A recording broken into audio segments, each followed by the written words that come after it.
प्रदेश के मुख्यमंत्री आदरणीय श्रद्धेय भजनलाल शर्मा जी ने और हमारी वित्त मंत्री महोदया ने जो बजट प्रस्तुत किया और बजट के बाद जो घोषणाएं हुई हैं उनको धरातल पर अतिशीघ्र उतार कर जनता को सुविधाएं जल्दी मिले, इस परिकल्पना को लेकर के हमारे प्रभारी सचिव, प्रभारी मंत्री और हमारे विधायक या हमारे प्रत्याशीगण, पार्टी के सभी लोग पूरी ताकत के साथ लगकर समयबद्ध तरीके से इसको पूरा करें।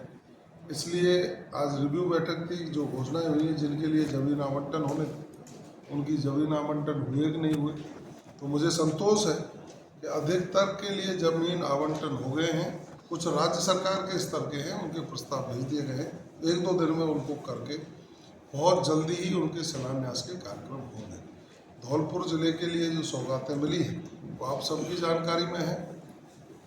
पेयजल से संबंधित है, सिंचाई से संबंधित है, रोड कनेक्टिविटी की है, हॉस्पिटल्स की हैं। उन सबको समयबद्ध तरीके से पूरा किया जाएगा। प्रशासन पूरी ताकत के साथ लगा हुआ है और कार्य योजना बना करके उनको हम पूरा करेंगे। बिजली पानी की जहाँ जहाँ समस्याएं थी उन समस्याओं का समाधान त्वरित गति से हो, इसके निर्देश हमने जारी कर दिए हैं। आज चूँकि कल से बरसात ज़्यादा हुई है, कहीं कहीं जल भराव की समस्या आई है। 2 विभागों का आपसी, भारत सरकार का और यहाँ का आपस में उनका सामंजस्य बैठा करके जल भराव की समस्या का शीघ्र निदान हो।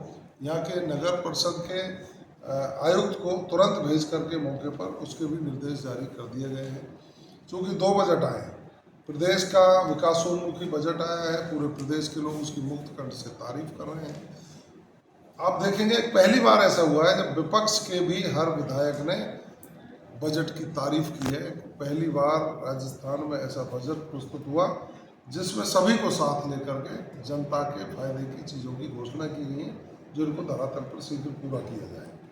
उसके बाद केंद्र सरकार का बजट माननीय नरेंद्र मोदी जी के नेतृत्व में लोकसभा में पेश हुआ, जिसमें जो प्राथमिकताएं तय की गई, कृषि में उत्पादकता और अनुकूलनीयता, रोजगार और कौशल प्रशिक्षण, समावेशी मानव संसाधन विकास और सामाजिक न्याय, विनिर्माण और सेवाएं, शहरी विकास, ऊर्जा सुरक्षा, अवसंरचना यानी कि इंफ्रास्ट्रक्चर डेवलपमेंट की बात है, नवाचार, अनुसंधान और विकास, अगली पीढ़ी में सुधार और संस्कारवान लोगों को बना करके भारतीय संस्कृति के अनुरूप हम ढालने की कोशिश करें। इनकी प्राथमिकता तय करके हमारा केंद्र सरकार का जो बजट पेश हुआ है, निश्चित रूप से इस देश को 2047 में विकसित देशों की श्रेणी में शामिल करने में वो मील का पत्थर साबित होगा। मैं आप सबको साधुवाद और शुभकामनाएं देते हुए राजस्थान के सर्वांगीण विकास की परिकल्पना को साथ लेकर के हम आगे बढ़ रहे हैं, जिसमें आम जनकार प्रेस के साथियों का भी बहुत सहयोग की आवश्यकता है। बहुत बहुत धन्यवाद। माननीय नरेंद्र मोदी जी जो हमारे देश के प्रधानमंत्री हैं, उन्होंने आम जन को आह्वान किया, एक पेड़ माँ के नाम। अब आप समझ सकते हैं माँ का स्वरूप, माँ की भव्यता, माँ की महत्वता। एक पेड़ माँ के नाम, उनका इसके पीछे उद्देश्य है कि जो व्यक्ति एक पेड़ लगा रहा है अपनी माँ के नाम, जिनकी माँ जिंदी हैं, उनकी लंबी उम्र हो, वो पेड़ अनवरत रूप से बढ़े, उसकी सुरक्षा हो। और जिनकी माँ आज इस दुनिया में नहीं है, वो जहाँ भी हैं उनको सुकून महसूस हो कि हमारी औलाद ने, हमारी संतति ने हमारे नाम पर पेड़ लगा करके पर्यावरण संरक्षण, पर्यावरण संतुलन के लिए जो सकारात्मक प्रयास किया है।